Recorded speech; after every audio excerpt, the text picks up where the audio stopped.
맞습니다. 토마, 아주, 어,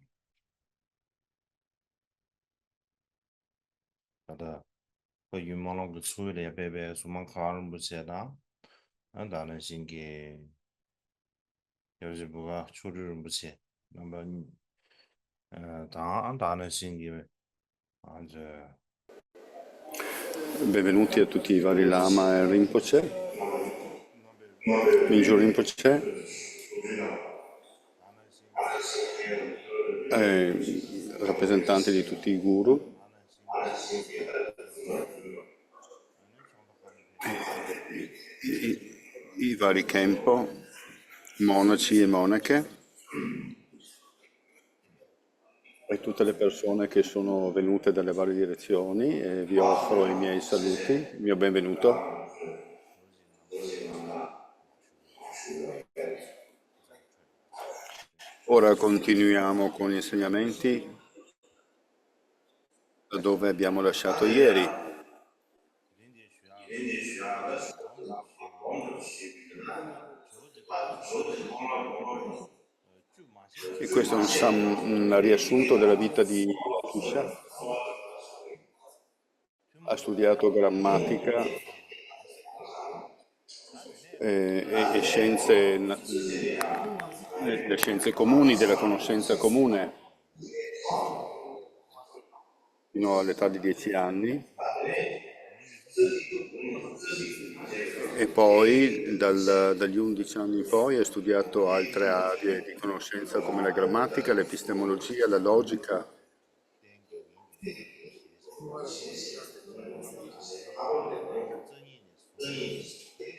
A quel momento aveva i voti del precetti laici. Quando all'età di 22 anni ha cominciato a praticare il mantra segreto, divenne uno yogi.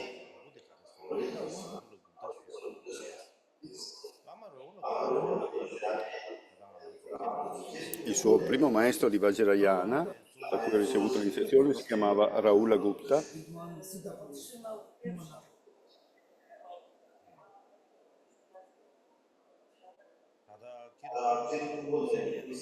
E c'è anche il guru principale di altri siddha come Kyumpo Naljor, che è il fondatore della scuola Shampakaju, uno dei padri della scuola Shampakaju. Rahula Gupta ha dato speciali iniziazioni, istruzioni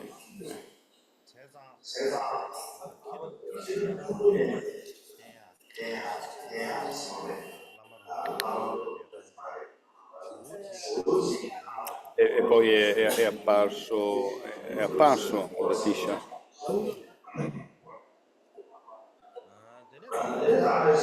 Quindi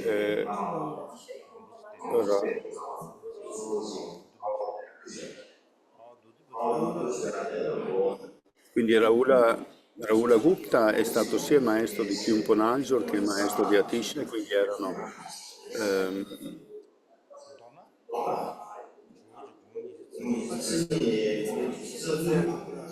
una delle iniziazioni che ha ricevuto è l'iniziazione del Mahakala Sei Braccia. Ha ricevuto un sacco di iniziazioni del mantra segreto.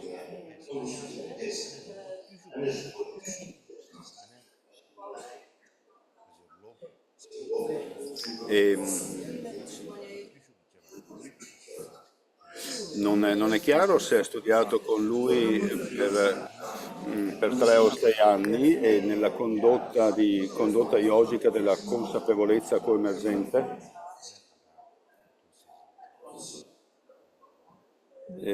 Questo è avvenuto in vari luoghi e da quel momento in poi, quando è diventato uno yogi, il suo maestro principale era Avadutipa.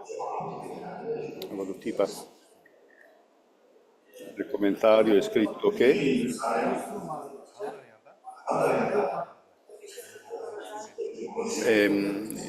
significa condotta yogica della consapevolezza, significa avere una consorte. e, praticando in luoghi diversi.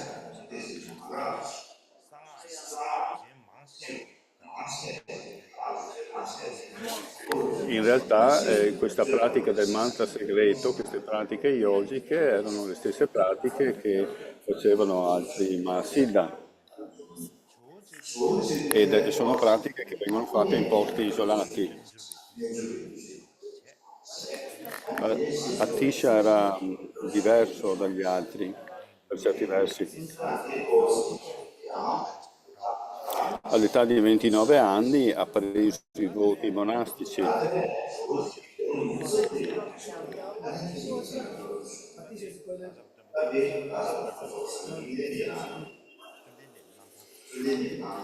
All'età di 29 anni ha preso l'ordinazione monastica, un po', e nello stesso periodo anche il Buddha Sakyamuni ha preso i voti monastici all'età di 29 anni, ha sviluppato la rinuncia ed è diventato monaco.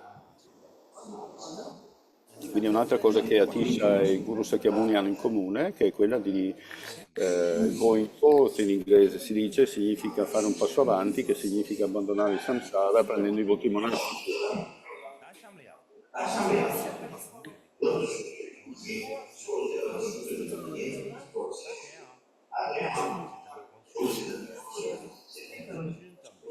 E ora vediamo quali sono le circostanze che hanno causato questo desiderio di Atisha di diventare monaco. Tu hai ricevuto vari insegnamenti sulla tradizione del mantra segreto.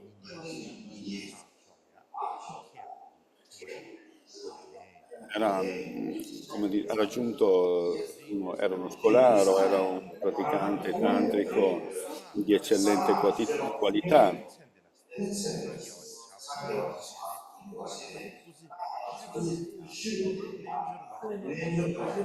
E aveva, come dire, completa fiducia che avrebbe raggiunto la pratica, l'illuminazione in una sola vita attraverso il potere di queste pratiche yogiche. Questa è la sua intenzione. Una notte c'erano molti sogni, molte indicazioni, molti segni. E ha avuto una visione in un sogno che Eruca si è manifestato a lui e gli ha detto questo, figlio di nobile famiglia, seguendo gli insegnamenti di Abudvipa e la sua condotta non raggiungerai nulla. Ti consiglio di diventare monaco e in seguito avrai parecchi studenti con monastici. Questa era una profezia che ha ricevuto da Eruca. Un altro evento, sempre in uno stato di sogno, una notte, si è sognato che una notte era in un grande tempio e il Bhagavan Sakyamuni era circondato da un grande numero di monaci e mentre stavano mangiando il loro pranzo, Atisha era con loro ed era seduto, come dire, verso la fine della fila dei monaci. E Scusate. Quindi da un lato c'era il Buddha Sakyamuni e alla fine della fila c'era Atisha in vesti laiche. E il Buddha gli ha detto: cosa fa quello lì che non ha ancora preso i voti monastici? Come mai quella persona lì non ha ancora preso i voti monastici? E questo era un altro segno che aveva bisogno di diventare monaco. Un'altra notte ha avuto un altro sogno in cui è apparso Maitreya in un tempo. Maitreya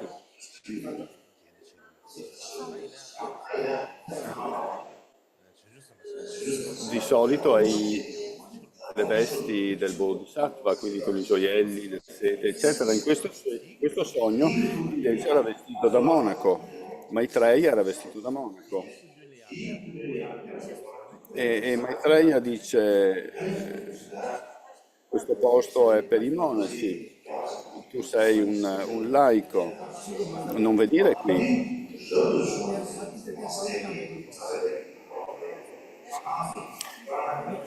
E questo è un posto per i monaci, diceva Buddha Maitreya, tu non dovresti stare qui.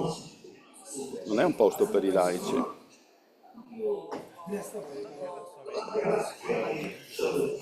A causa di tutti questi segni, Atisha pensò fra sé e sé, questo è un segno che devo diventare monaco.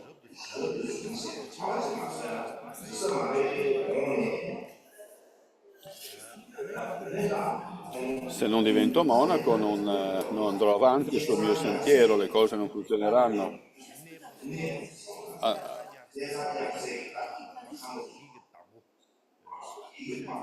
a Nalanda c'era un praticante che conosceva molto bene il Dharma ed era colui che affittava la stanza di Atisha, il proprietario del luogo dove stava Atisha. E c'erano diverse scuole, allora Atisha ha chiesto a questa persona che era molto esperta in questi insegnamenti quale sarebbe stato il modo migliore e in quale scuola era meglio prendere i voti monastici.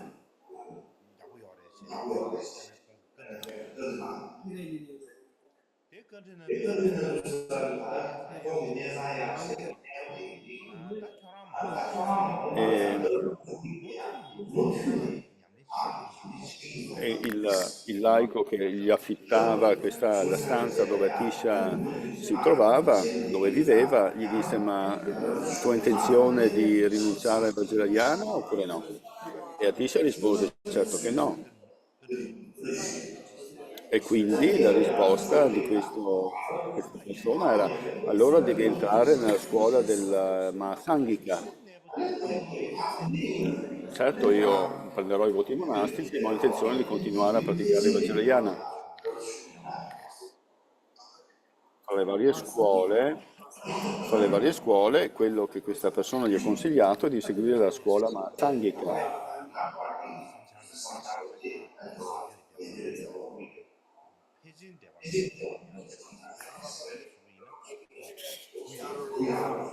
Quindi, fra le varie scuole,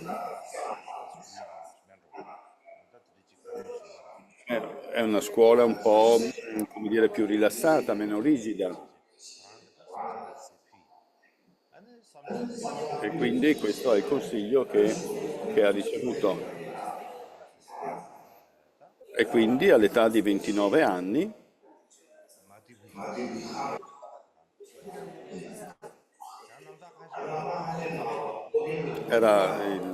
Atisha ha preso i voti monastici nel tempio del Mahabodhi a Bodh Gaya, secondo i voti ricevuti da questo maestro Shila Rakshita, che era un grande maestro della scuola Mahasangika.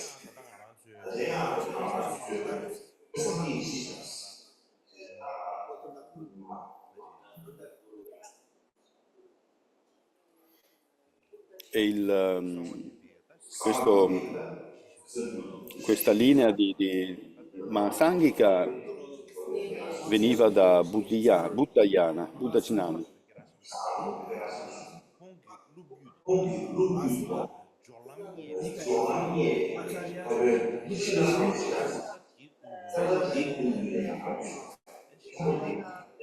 Era un maestro di bodhicitta.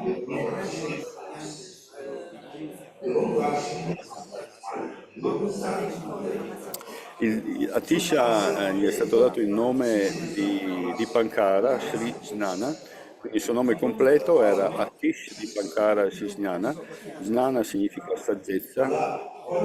La tradizione è che coloro che prendono rifugio con questo maestro buddhayana avessero il nome Dhyana come parola finale del loro nome, quindi il nome completo di Atisha era Atish di Pankara Sri Snana.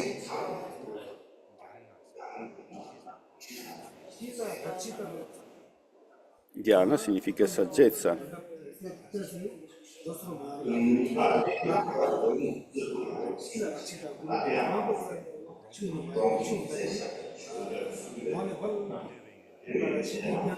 C'è una preghiera da Tisha scritta da Dron Tempa che dice,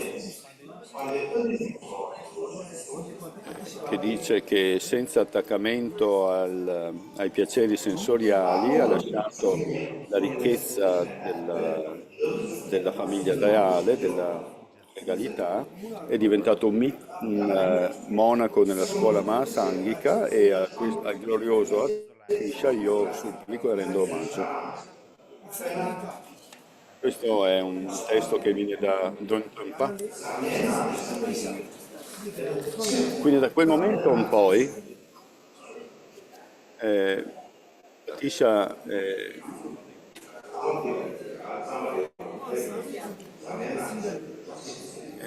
ha rinunciato a qualsiasi rottura dei voti, qualsiasi rottura, cioè la sua condotta era eccellente.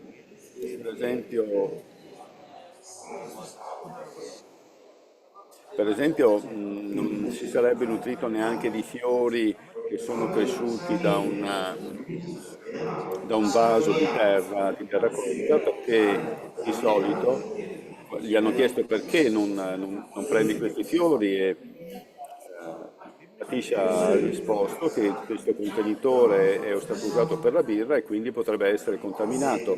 Questo per dire che nella scuola Mahasangika il non bere alcol era considerato uno dei voti radici e quindi Atisha non aveva nessun desiderio di rischiare, anche solo rischiare, di rompere i suoi voti.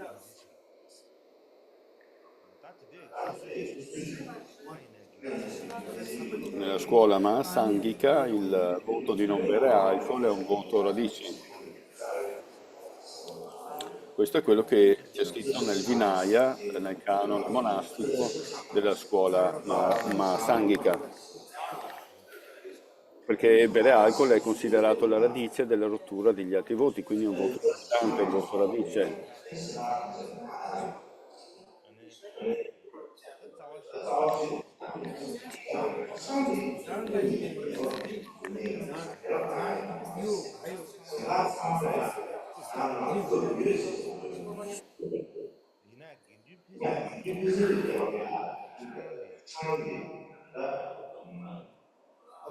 Nella scuola Mahasangika l'alcol è uno dei voti radice.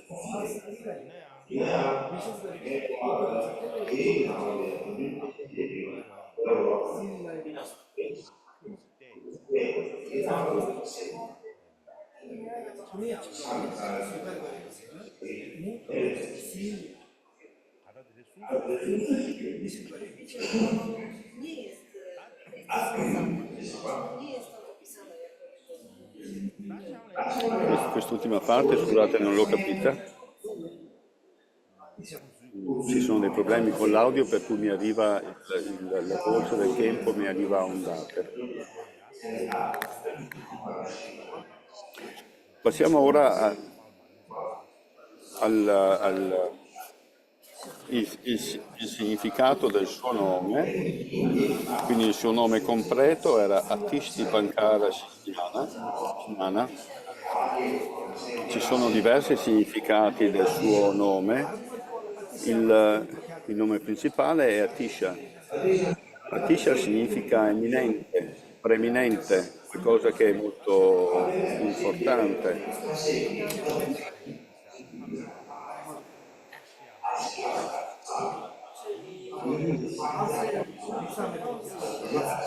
Colui che ha una posizione preeminente rispetto agli altri.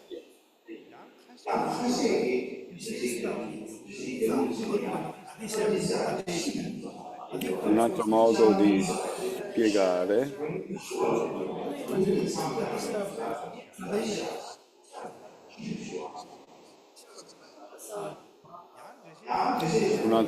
è colui che è estremamente pacifico, un altro significato del suo nome.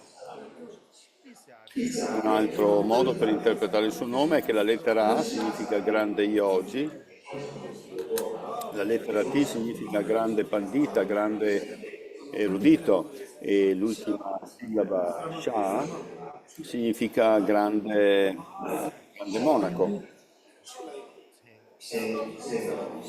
Questa è una delle tante spiegazioni del nome di Atisha.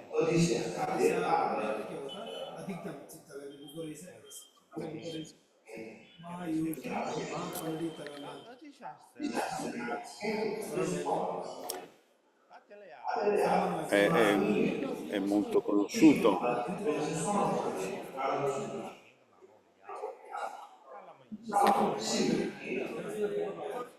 C'è un altro testo che viene da Panchen Sodrak, che è la storia del Kadampa, della frazione Kadampa, ornamento Kadampa, ornamento della mente, questo è il testo.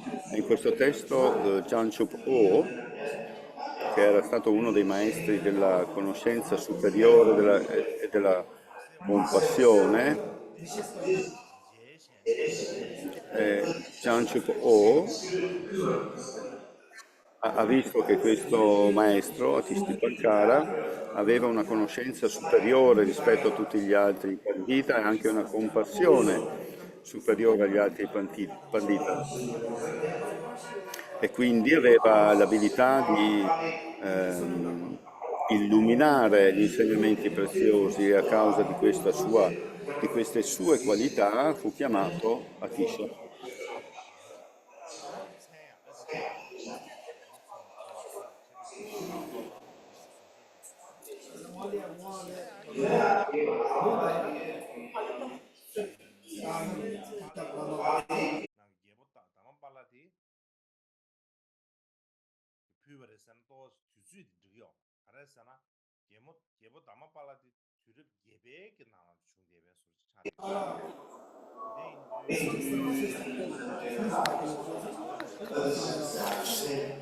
Ma c'è un'altra storia da parte di Sakyapa Kunso, nella storia della tradizione Kadampa. Sakyapa Kunso, che è un'altra storia che riguarda il King Dharmapala, che ha riconosciuto che aveva delle qualità superiori rispetto ai Pandita, agli altri Siddha, e quindi ha invitato Atisha Vikramashila e gli ha dato il titolo di Atisha.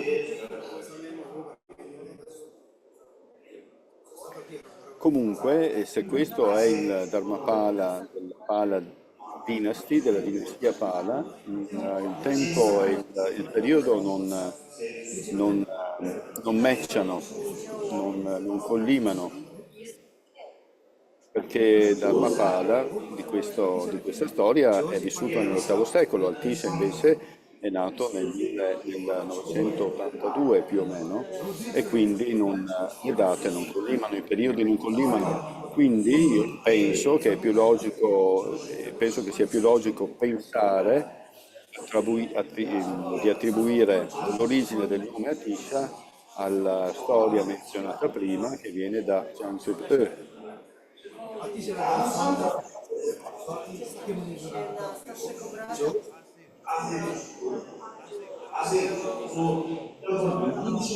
Allora, un altro titolo che viene dato ad Atisha è quello di Atisha, è il nome sanscrito, il nome tibetano è Jovoje.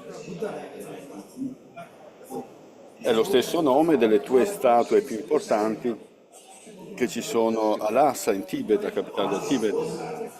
L'unica differenza è che quest'ultima sillaba, la sillaba Je, Je in realtà significa signore. È la traduzione del termine Swami dal punto di vista sanscrito. In generale Jovo comunque significa eh, il re dei leader, quindi il più importante fra i più importanti, e a volte è anche dato a colui che ha più esperienza, cioè il patriarca, l'antico, il figlio maggiore. Nella tradizione tibetana viene spesso è chiamato Hajo, oppure Jojo, oppure Jola, e e quindi l'origine di questa parola viene proprio dal termine Jovo.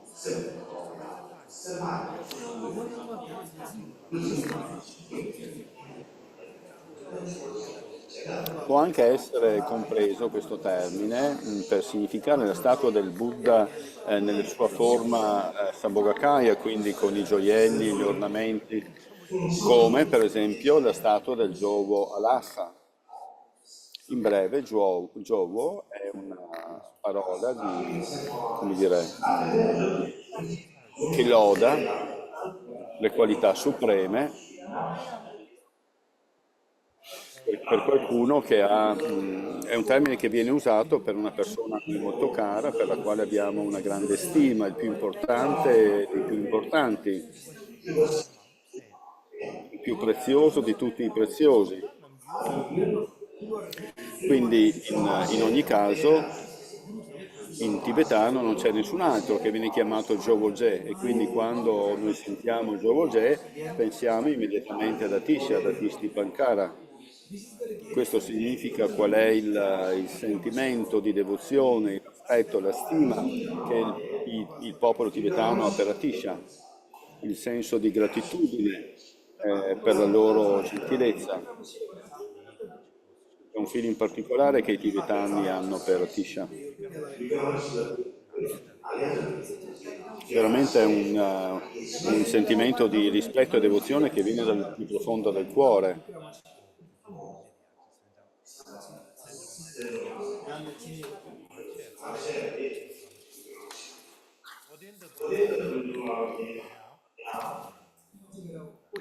Quindi fino a 31 Atisha ha studiato in un vasto numero di testi Mahayana con grandi guru.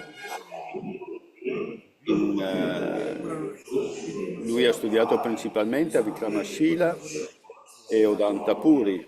A quel tempo Vikramashila era l'università più famosa di Alanda e Vikramashila ha avuto il suo massimo splendore nel periodo di Atisha. E per quanto riguarda Odantapuri invece è difficile stabilire la posizione esatta, molte persone pensano che in realtà sia nella zona di Bodh Gaya, non lontano da Bodh Gaya. In ogni caso, entrambi questi luoghi sono nel confine dell'India moderna, uno dal punto di vista del Bengala occidentale e l'altro in Bihar, Odantapuri in Bihar, vicino a Bodh Gaya, e Vikramashila nel Bengala orientale. In realtà gli sponsor principali di questi due centri era il re della dinastia Pala. Così Atisha viaggiava fra un'università e l'altra, fra Vikramashila e Odantapuri, e ha studiato in queste due università.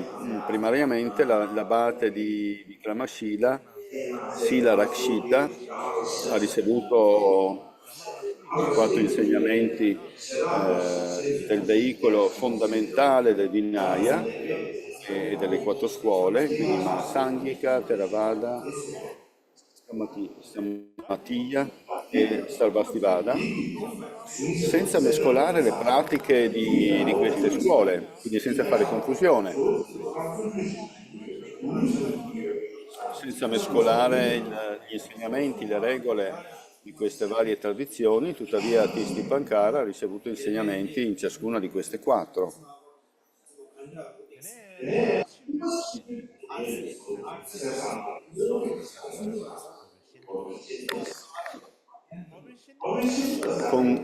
Con il guru Dharma Rakshita Odantapuri, al monastero di Odantapuri, Atisha ha studiato il trattato della grande esposizione, Abhidharma Mahavibhaksha Shastra.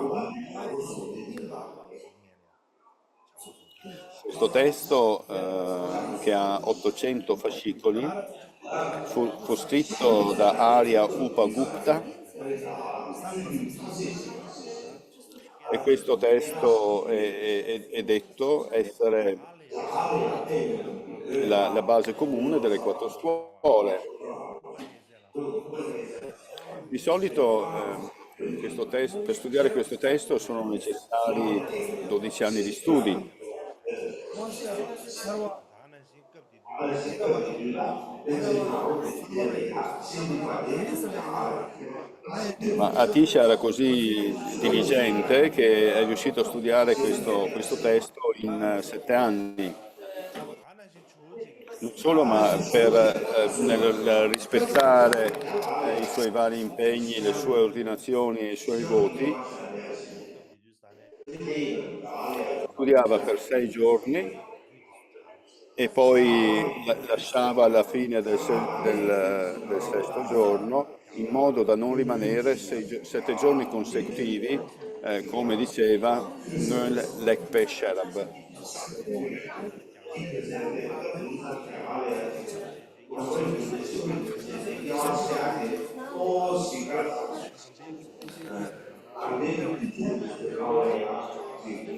Un'altra cosa importante era una delle persone principali con cui ho studiato le scritture Mahayana era Shantipa. Shantipa era un Padita.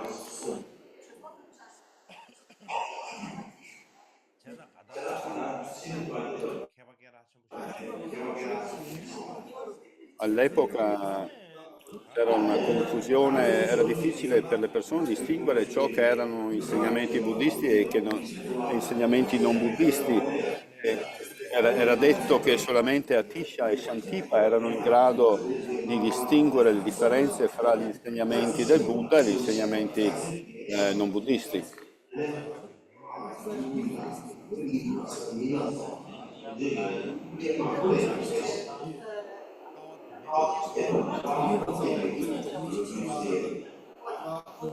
Shantipa era il guardiano, era un pandita ed era il guardiano della porta orientale di Vikramashila ed era chiamato colui l'onnisciente in un'era di conflitti.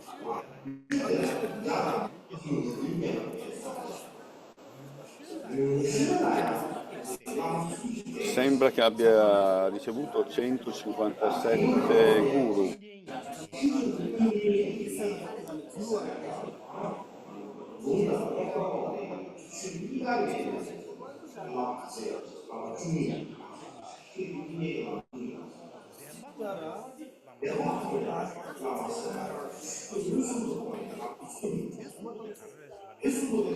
A volte si parla di 12 guru.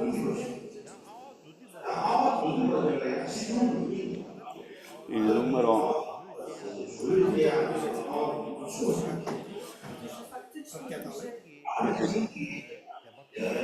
Quindi secondo alcuni studi si dice che ha studiato con 157 guru e il numero inferiore secondo altri studi è che ha studiato con 30 guru.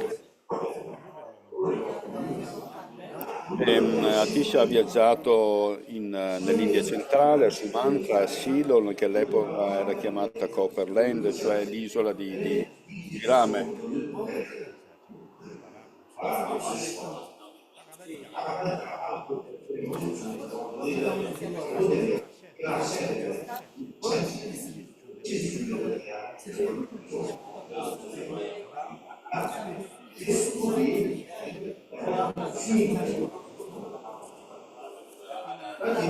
Kamalashila ha iniziato, era come dire, colui che gli ha trasmesso gli insegnamenti della Mind Only, cioè gli insegnamenti sono tutto ciò che noi percepiamo è la mente, tutto è la mente.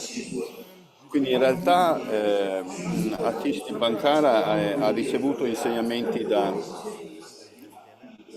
Kamala Rakshita per quanto riguarda questa filosofia mind only, soltanto la mente, e altri eruditi per quanto riguarda la via di mezzo. Non ha incontrato il giovane Don Vita in persona, ma lo ha supplicato in un sogno e ha ricevuto, in questo sogno ha visto 3 monaci, un maestro e 2 insegnanti più giovani, ciascuno di questi aveva una cappella con con delle sostanze dentro.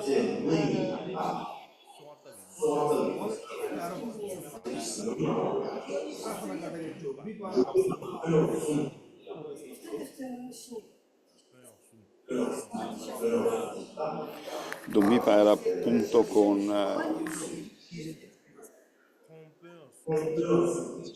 c'erano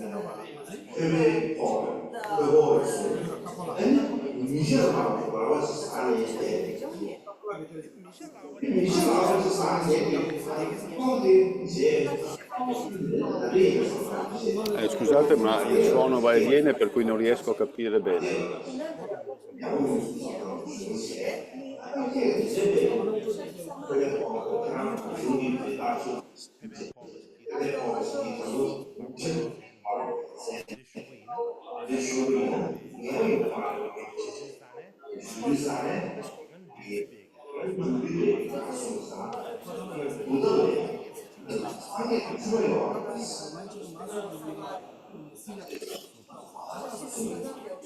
Il Buddha non ha alcuna confusione.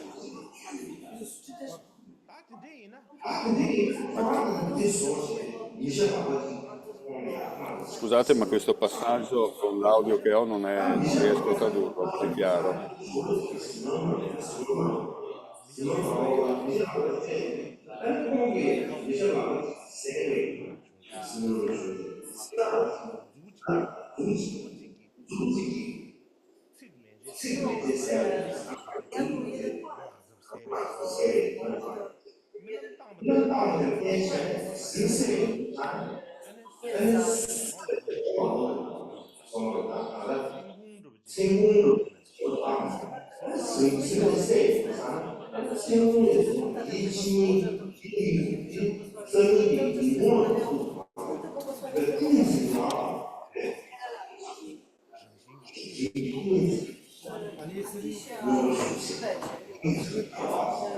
Mi mancano alcuni pezzi che non sono riuscito a sentire, per cui questo episodio non riesco a tradurlo. Mi spiace.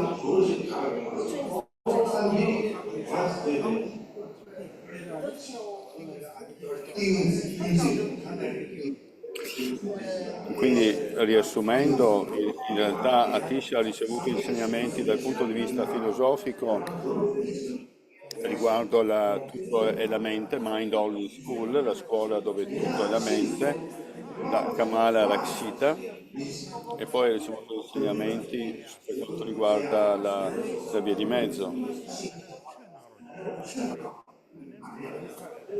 Poi per quanto riguarda Don Bipa, quando un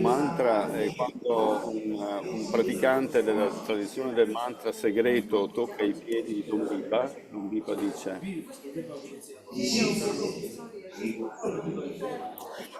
Don Bipa dice, io in realtà non ho nessuna connessione con te, questa è una storia in cui c'è un allievo che va da Don Bipa e chiede insegnamenti a Don Bipa gli dice, mi dispiace ma io non ho una connessione con te, c'è un mio studente che si chiama Giana, ed era riferito ad Atisha, io ho benedetto lui in modo tale che lui possa beneficiare di tutti gli esseri. Tu hai una connessione con lui, quindi va a cercare lui, va a cercare Atisha. E vai a cercare Atisha e chiedi ad Atisha, supplica Atisha di darti insegnamenti. Allora questo allievo va alla ricerca di Atisha, alla fine trova Atisha e Atisha gli dice ma chi è che ti ha mandato? E allora il praticante racconta la storia dell'incontro con Don Bipa. E quindi Atisha ha capito che questo era un blessing di Don Bipa, il fatto che fosse arrivato questo allievo e avesse chiesto di lui.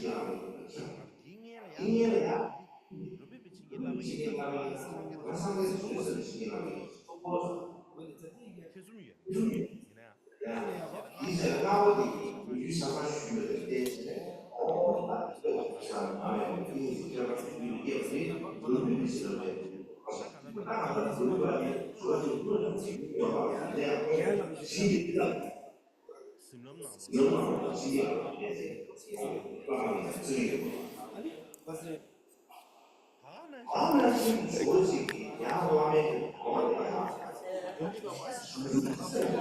sono altri guru importanti per quanto riguarda lo sviluppo spirituale di Atisha, in modo particolare per quanto riguarda il lignaggio della Bodhicitta, la mente del risveglio. Questi guru erano tre: Dharmarakshita, Maitri Yogi, Sulvanadvipa è il terzo. Il primo di questi è Dharmarakshita.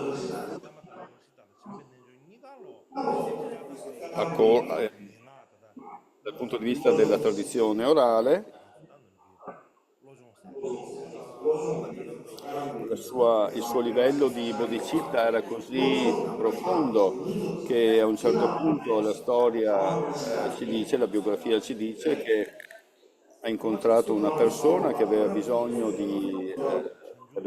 per le cure mediche, aveva bisogno di medicine che contenessero sangue e carne.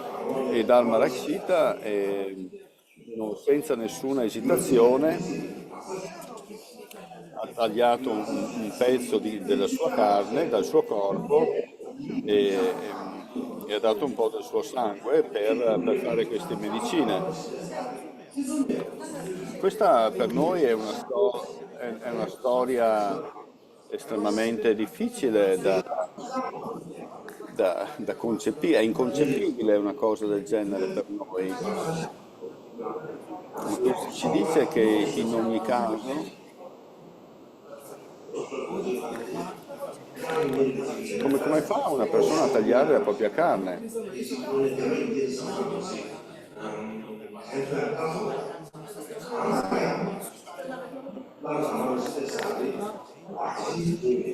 Comunque, nel caso di Dharma Rakshita, questo è ciò che è avvenuto e questo è indice di realizzazione.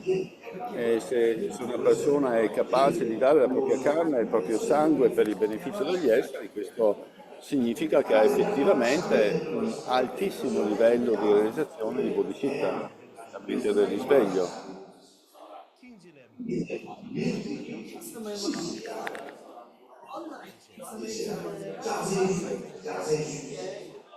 Un'altra storia è quella del secondo insegnante di Bodhicitta, la storia di Maitri Yogi. Secondo questa storia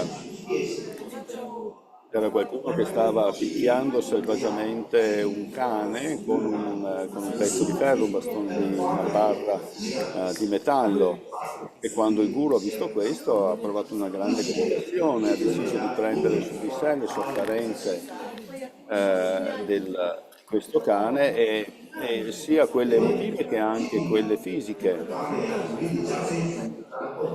la sofferenza fisica, tanto da sviluppare le ferite che invece di manifestarsi sul corpo del cane si sono manifestate sul corpo di questo yogi che si chiama Maitri Yogi.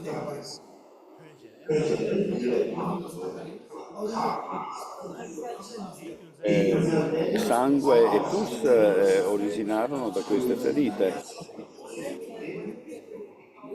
E questo si dice anche qui il livello di realizzazione di questo yogi, Maitri Yogi.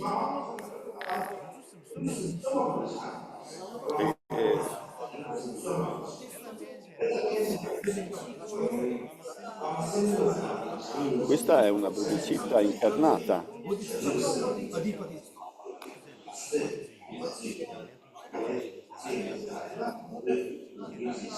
Questo non è qualcosa di un praticante ordinario, è un praticante di altissimo livello del mind training della città.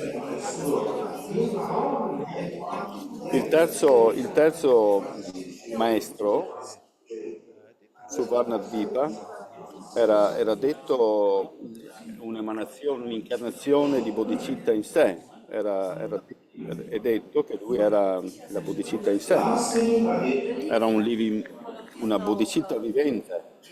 a causa del suo livello di realizzazione dal punto di vista della gentilezza amorevole, dal punto di vista della conversione, della bodhicitta. Il suo livello era estremamente alto, estremamente elevato. Fra tutti i vari guru che Atisha ha seguito per quanto riguarda Bodhicitta, lui era Suvarnadvipa, era colui verso il quale Atisha aveva la più grande fede e devozione, la più grande connessione.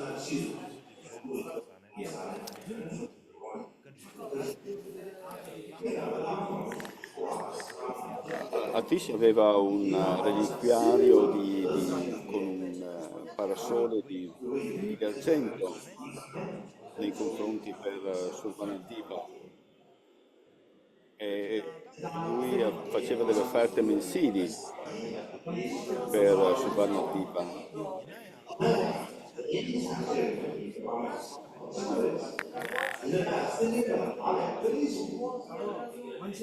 Ogni volta che sentiva il suo nome si metteva le mani giunte all'altezza del cuore. Quando sentiva il nome dei suoi maestri, ma quando sentiva il nome di Subhalandipa metteva le palme, univa i palmi delle mani e si metteva sulla testa, come per dire era il maestro con il quale lui sentiva una connessione più grande. Quando sentiva il suo nome scendevano lacrime agli occhi.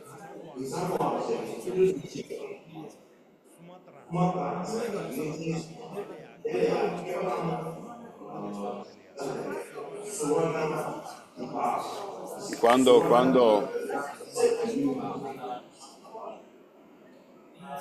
è anche detto che senza Savarnadvipa non avrei realizzato Bodhicitta e le pratiche che riguardano lo scambiare noi stessi con gli altri. Suvarnadvipa in realtà è il nome antico dell'isola di Sumatra, che di questi tempi si chiama Indonesia.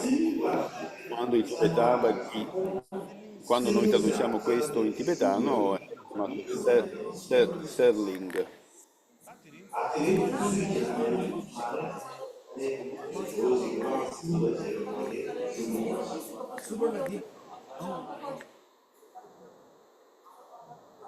Non abbiamo tanto tempo oggi, quindi non vi parlerò di come Atisha ha incontrato Suvarnadvipa, ma faremo un riassunto più avanti se abbiamo tempo.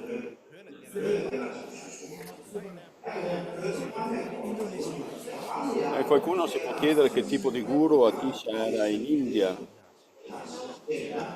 E prima che arrivasse in Tibet, invitato dal re, aveva una conoscenza vasta, una grande saggezza dal punto di vista della medicina, dell'epistemologia, della logica, della grammatica, della tradizione buddista, della tradizione non buddista, delle filosofie non buddiste. Aveva completato vari studi sul Vinaya, il Sutra, l'Abhidharma e anche il veicolo di base. Dal punto di vista del Mahayana aveva studiato il Sutra, aveva studiato anche le varie filosofie, quelle della Mind Only, dove tutto è la mente, quello della via di mezzo, Madhyamika. Aveva studiato anche la visione e la condotta dal punto di vista della tradizione di Nagarjuna. E questo dal Avadutipa, il giovane Rigpe Kujung e altri. Ha ricevuto la visione e la condotta dal lignaggio di Asanga, from Shanita M. Savarnadvipa.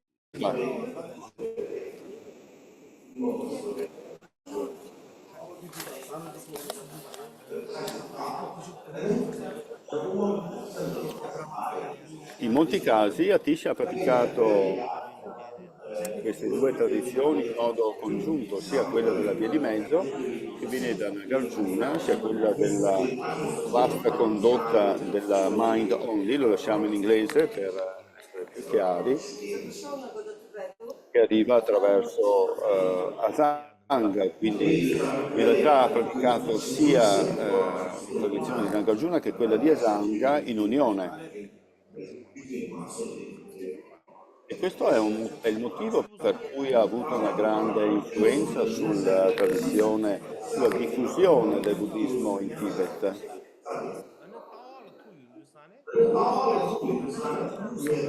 Questo è un punto cruciale per lo sviluppo della buddhicità.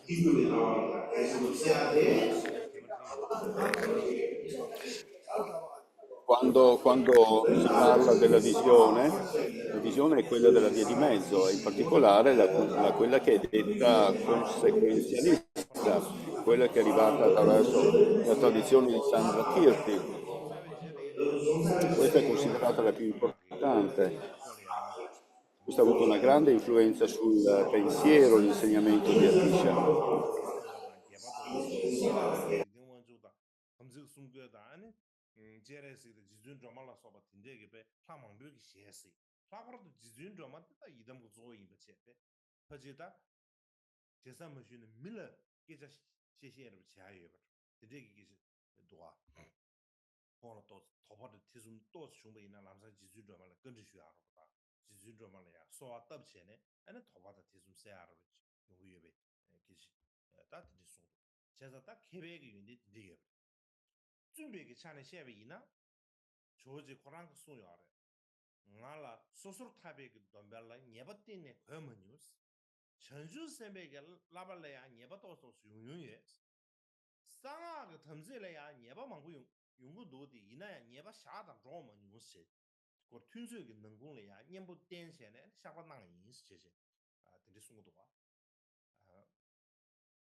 Scusate, era andato via il volume. Dal punto di vista delle pratiche tantriche, ha praticato Evajra, Chakrasamvara, Chanresi,